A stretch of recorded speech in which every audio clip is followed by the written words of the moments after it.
तर एबीपी माझाच्या माझा महाराष्ट्र माझा विजन याच कार्यक्रमामध्ये मुख्यमंत्री देवेंद्र फडणवीसांनी नाशिकमधल्या टीसीएस कंपनीमधील जिहादाच्या प्रकरणावरती एक मोठं वक्तव्य केलंय। कार्यकारी संपादक सरिता कौशिक यांनी जेव्हा टीसीएस प्रकरणाविषयी मुख्यमंत्र्यांना सवाल केला तेव्हा त्यांनी या प्रकरणामध्ये टीसीएसची चूक नसल्याचं सांगून क्लीन चिट दिली आहे। तसंच अशोक खरातने आस्थेचा बाजार मांडून लोकांना ब्लॅकमेल केल्याचंही म्हटलं।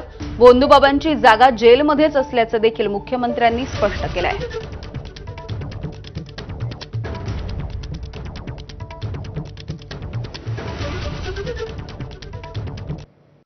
काही घटना या घडलेल्या आहेत त्या चुकीच्याच आहेत, पण हे सांगत असताना मला या ठिकाणी स्पष्ट केलं पाहिजे टीसीएस कंपनीची यात कुठेही चूक नाही।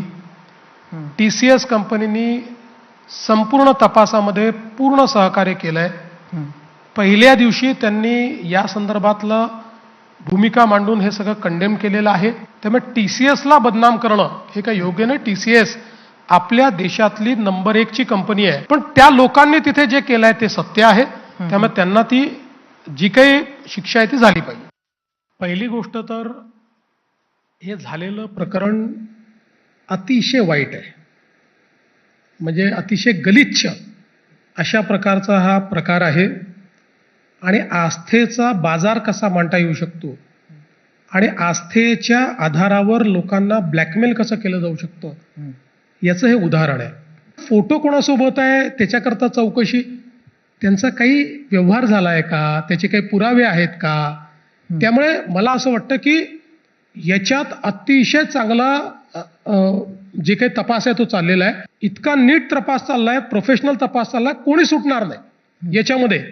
आता अनेक वेळा लोकांना तपास कसा चालतो हे माहिती नसतं, एव्हिडेन्शियल व्हॅल्यू कशाला आहे, कुठली गोष्ट एव्हिडन्स होत नाही, प्रत्येक गोष्टीची एव्हिडेन्शियल व्हॅल्यू क्रिएट करावी लागते तर तो एव्हिडन्स होतो अशा पद्धतीनं। त्यामुळे लोक कपोकल्पित बाबींवर किंवा चर्चेतल्या बाबींवर अनेक कमेंट्स करतात। मी महाराष्ट्राला एवढं आश्वस्त करू इच्छितो, खरात किंवा त्याच्यासारखे जे भोंदूबाबा आहेत यांची जागा जेलमध्येच आहे। यांना काही झालं तरी जेलमधनं बाहेर आम्ही येऊ देणार। तर मुख्यमंत्री देवेंद्र फडणवीस यांनी माझा महाराष्ट्र माझा विजन या कार्यक्रमामध्ये दिलेली ही संपूर्ण मुलाखत तुम्हाला आज रात्री 8 वाजता 0 अवर या कार्यक्रमामध्ये बघायला मिळेल। तुर्तास बुलेटिनमध्ये छोटासा ब्रेक, बघत रहा एबीपी माझा।